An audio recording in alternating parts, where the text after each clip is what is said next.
हमारी top story होगी मसाइल दर मसाइल, उनका हल कैसे मुमकिन है। हम बात करेंगे पाकिस्तान के साबिक़ वज़ीर-ए-आज़म शाहिद खाकान अब्बासी साहब से, जो सरबराह भी हैं अवाम पाकिस्तान पार्टी के, और उनसे पूछेंगे इन तमाम इशूज़ पे जो इस वक्त पाकिस्तान को दरपेश हैं, जिसमें खैबर पख्तूनख्वा और बलूचिस्तान में जंग जारी है। और इसके अलावा अमेरिका में अमेरिकी कांग्रेस में एक पाकिस्तान डेमोक्रेसी एक्ट पेश किया जा रहा है। अगर वो पास हो गया तो क्या उसके पाकिस्तान की सिविल और अस्करी क़यादत के ख़िलाफ़ क्या वीज़े बंद हो जाएंगे, सफ़र की पाबंदियाँ लगेंगी, तो उससे क्या होगा। और TTP जो ग्लोबल ख़तरा बन गया है इस वक्त, अमेरिका की 18 इंटेलिजेंस एजेंसीज़ ने यह कहा है कि TTP वाशिंगटन के लिए भी ख़तरा है, पूरी दुनिया के लिए भी ख़तरा है। और अफ़गानिस्तान और अमेरिका के डायरेक्ट ताल्लुकात भी इस्टेब्लिश हो चुके हैं, और जिसके नतीजे में हो सकता है अमेरिका बागराम एयर बेस पे वापस आ जाए। उसके वापस आने से इस खित्ते पे क्या असरात होंगे, और नवाज शरीफ का सियासत में क्या किरदार है, क्या होना चाहिए, इन तमाम मामलात पर शाहिद खाकान अब्बासी साहब मुसलसल बात करते हैं। लेकिन आज हम उनसे मज़ीद पूछेंगे, और साथ ये भी पूछेंगे कि दहशत गर्दी के ख़िलाफ़ जो जंग है उसमें सियासी क़यादत को क्या करना चाहिए, और जो आपस में सियासी जमातें अभी भी लड़ रही हैं उसका इलाज क्या। और हॉट इशू होगा आज का हमारा, PTI मौलाना फजल रहमान साहब को नाराज़ क्यों कर रही है, इस पर बात करेंगे शौकत यूसुफजई साहब से, जो रहनुमा पाकिस्तान तहरीक इंसाफ खैबर पख्तूनख्वा से। और उनसे ये भी बात करेंगे कि अगर अमेरिका बागराम एयरबेस पे आ गया तो क्या PTI उसकी सपोर्ट करेगी, और जो करारदाद वहाँ पे बिल पास करने की कोशिश हो रही है पाकिस्तान के ख़िलाफ़ उसकी हिमायत करेगी या मुखालफत, इस पर भी बात करेंगे। और हमारा आज का एडिटोरियल जो रमज़ानुल करीम जो हम कहते हैं, रमज़ान मुबारक भी कहते हैं, रमज़ान करीम भी कहते हैं, रमज़ान रहीम भी कहते हैं, लेकिन इस बार पाकिस्तान में रमज़ान रहीम और करीम अल्लाह तो था, लेकिन मुसलमान के ख़िलाफ़ रहीम और करीम नहीं था। बहुत खून रेजी हुई है पाकिस्तान में रमज़ान के महीने में, मुसलमान ने मुसलमान का खून बहाया है, और इस पर बात करेंगे हम अपने आज के एडिटोरियल में। शुरू करते हैं अब्बासी साहब। अस्सलाम वालेकुम सर। वालेकुम सलाम।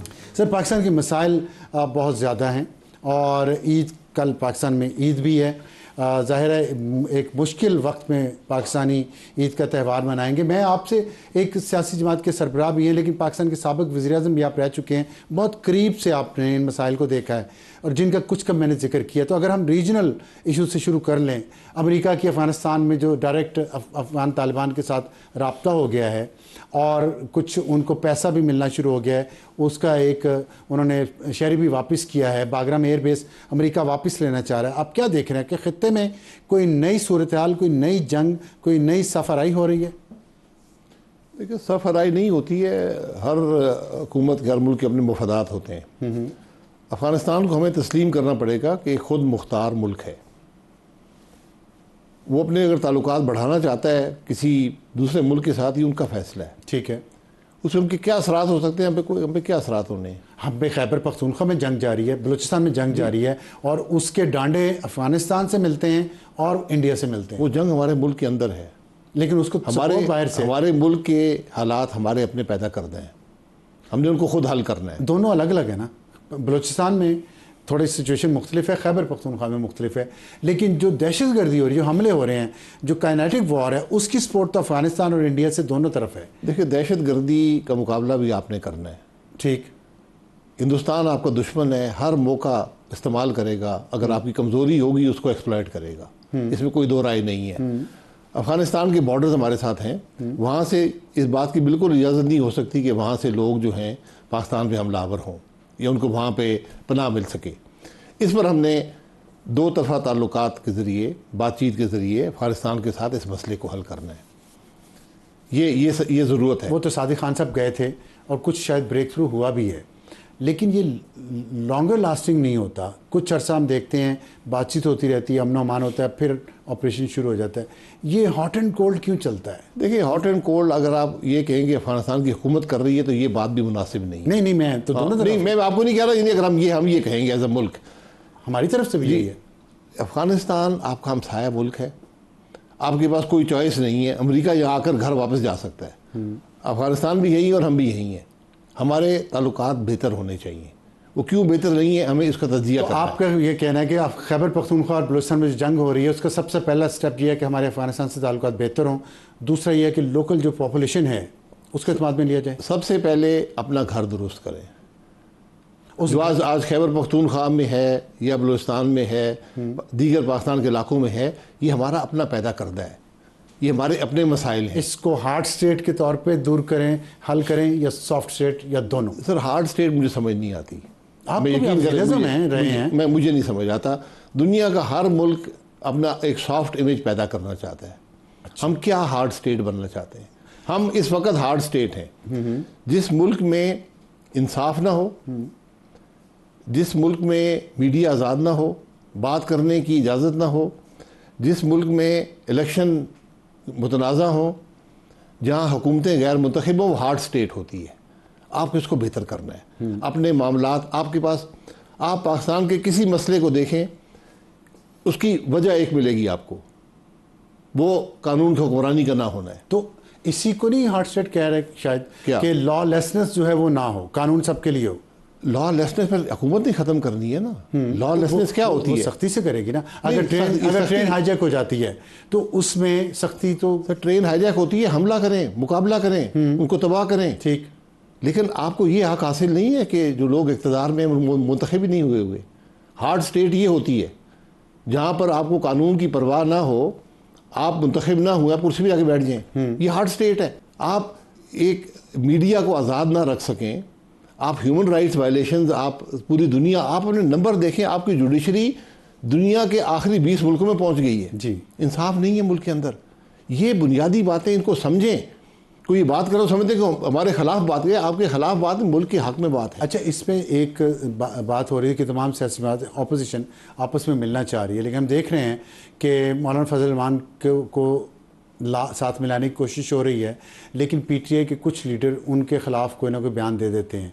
ये सैबोटाज जो किया जा रहा है, ये डिलिब्रेट है या इसके पीछे कोई और लोग हैं? देखिए, क्या सारा इसमें ज़रूरत नहीं है, लेकिन हकीकत ये है कि पीटीआई एक ऐसी जमात है जिसमें एक लीडर है और बाकी वर्कर हैं और अवाम है और वोटर है। बीच में कोई लीडरशिप नहीं है। ठीक। उनको अगर कोई लीडरशिप है भी, वो आर्जी है, वो रोज़ बदल जाती है। तो आप समझते हैं ये लेगलेस लीडर हैं जो दरमियान में हैं? उनका देखें, हर रोज़ उनका मौक़िफ़ कुछ और होता है। अगर 6 लोग हैं तो 6 लोग मुख्तलिफ बात करेंगे, क्योंकि उनकी रिसाई नहीं है अपने लीडरशिप तक। नहीं, ये तो एक सियासी जमात तो इस तरह कमज़ोर होती है ना, अगर उसका स्ट्रक्चर ही नहीं है। ये स्ट्रक्चर नहीं है। कौन सी जमात का स्ट्रक्चर? किसी का भी नहीं है। तो फिर हम जमहूरियत के ना होने का रोना क्यों रोते हैं, जब सियासी जमातों का स्ट्रक्चर ही नहीं है? जमहूरियत लूली लगड़ी होगी तो यही होगा ना, जहाँ पर इलेक्शन ही मुतनाज़ा हो, जहाँ पर कानून ही ना हो, जहाँ आइन की कोई पासदारी ना हो, तो वहाँ पर क्या जमहूरियत, कौन सी जमहूरियत रह जाती है? फिर सियासी जमातें भी यही करती हैं। सियासी जमातें दुनिया में अगर आप देखें तो ऐसी ही होती हैं कि आखिर में फ़ैसला एक शख्स या चंद लोग ही बैठ कर करते हैं। वहाँ पर वोटिंग नहीं होती सियासी जमातों के अंदर। तो यहाँ भी, लेकिन आप आज़ादी तो दें ना, बात करने की आज़ादी तो हो, मिलने की आज़ादी तो हो। एक बड़ी जमात है, पॉलिटिकल पार्टी है, उसका लीडर जेल में है, भाई लोगों से मिलने दें, मुल्क का भला होगा। हुकूमत को कोई उससे ख़तरा नहीं है। अगर यहाँ पर अगर हुकूमत काम नहीं कर रही और अपोजिशन भी काम ना कर सके, वो भी डायरेक्शन लेस हो, तो फिर मुल्क कैसे चलेंगे? अच्छा, जो टीटीपी के बारे में मैंने अभी जिक्र किया कि अमेरिका की 18 इंटेलिजेंस एजेंसीज ने मुश्तरका जो रिपोर्ट दी है उसमें उन्होंने कहा कि टीटीपी ग्लोबल ख़तरा बन चुकी है और वाशिंगटन को भी इससे ख़तरा है। तो और जो अफ़गान तालिबान के साथ अमेरिका का जो डायरेक्ट रब्ते हुए हैं, आप समझते हैं कि, और अमेरिका ने पैसे भी देने शुरू कर दिए हैं अफ़गान तालिबान को, कि अफ़गान तालिबान हुकूमत दबाव में आएगी टीटीपी को कंट्रोल करने में, और क्या पाकिस्तान को इससे कुछ फ़ायदा होगा, फ़र्क होगा? देखिए, ये जो मामलात हैं टीटीपी के, ये आपने अफ़गानिस्तान की हुकूमत के साथ दो तरफा बातचीत के ज़रिए तय करने हैं। ये टीटीपी पहले भी यही थी, हम माजी भूल जाते हैं ना, और बड़ी शिद्दत, इससे बहुत ज़्यादा शिद्दत से थी। इससे ज़्यादा शिद्दत से नहीं थी, वो इससे बहुत ज़्यादा थी। मैं डिटेल में नहीं जाता, आपके सामने हमने जंग लड़ी है, हमने हज़ारों शहीद दिए हैं उस खराबी से ख़त्म करने के लिए। उस वक्त अफ़गानिस्तान में किसकी हुकूमत थी? बात तो ये है ना। अगर आज अमेरिका ये कह रहा है तो अच्छी बात है, अमेरिका करे इस मामले में मदद करे, हमारी अफगानिस्तान की हुकूमत की मदद करे कि ये मामला ना हो। ये टेररिज्म सबकी जिम्मेदारी है। अच्छा, आपने कहा अमेरिका हमारी मदद करे। हमारी मदद इस लिहाज से अगर वो समझते हैं कि ये खराबी है दुनिया के लिए, टेररिज्म दुनिया के लिए खराबी है। लेकिन बाद लोग समझते हैं कि अगर बागराम एयरबेस पे अमेरिका वापस आ गया तो इससे रीजनल इंस्टेबिलिटी होगी, क्योंकि चाइनीज़ मफादात जो हैं और टीटीपी जो टारगेट कर रही है उनको, और बीएलए भी टारगेट कर रही है चीनियों को, वो उसमें ज़्यादा शिद्दत आ जाएगी। देखिए, वो अपना बैलेंस खुद पैदा करेंगे। ये अफगानिस्तान की अफगान की हुकूमत, मैं ये कह रहा हूँ, वो अमरीकियों को रोक पाएंगे। आप दूसरे ममालिक के मामला तय नहीं कर सकते। नहीं, अगर उनकी वजह से हमारे यहाँ इंस्टेबिलिटी आती है, आपके यहाँ क्या इंस्टेबिलिटी आएगी? अब जो मैं बता रहा हूँ कि अगर मजीद हमले शुरू हो गए कोई अमेरिका के यहाँ आने से और चीनी शहरियों पे हुए, क्योंकि BLA ने तो डिक्लेयर किया हुआ है कि चीनी शहरी हमारे टारगेट हैं, फौजी टारगेट हैं। BLA इसलिए कर रही है कि वो पाकिस्तान को डिस्टेबलाइज करना चाहते हैं वहाँ पर उनके, जब और अमेरिका चीन को पीछे धकेलना चाह रहा है। जी, तो ये जब मुल्क के अंदर इंतशार होगा, ये आपके शहरी हैं जो BLA है, ये हथियार उठाकर पहाड़ में चले गए, आज मुल्क के खिलाफ कार्रवाई कर रहे हैं, इनका आपने मुकाबला करना है। उनकी जड़ तक भी पहुंचेंगे, ये खराबी पैदा क्यों हुई है, इस बात को भी ज़रूर देखें ताकि इसको हम ख़त्म कर सकें। ये माशरे के अंदर एक खराबी पैदा हो गई है, एक नाइंसाफ़ी का अंसर यहाँ शामिल है। वो इसलिए जहाँ टारगेट कर रहे हैं, यानी वो समझते हैं कि इससे पाकिस्तान कमज़ोर होगा। जब भी ऐसा इंतशार होता है, जो हमारे दुश्मन होते हैं, ख़ास तौर पर भारत, वो उसको इस्तेमाल करता है। वो उनको फंडिंग भी करेगा, इन्फिल्ट्रेट भी करेगा, हमारे खिलाफ कार्रवाइयाँ भी करवाएगा।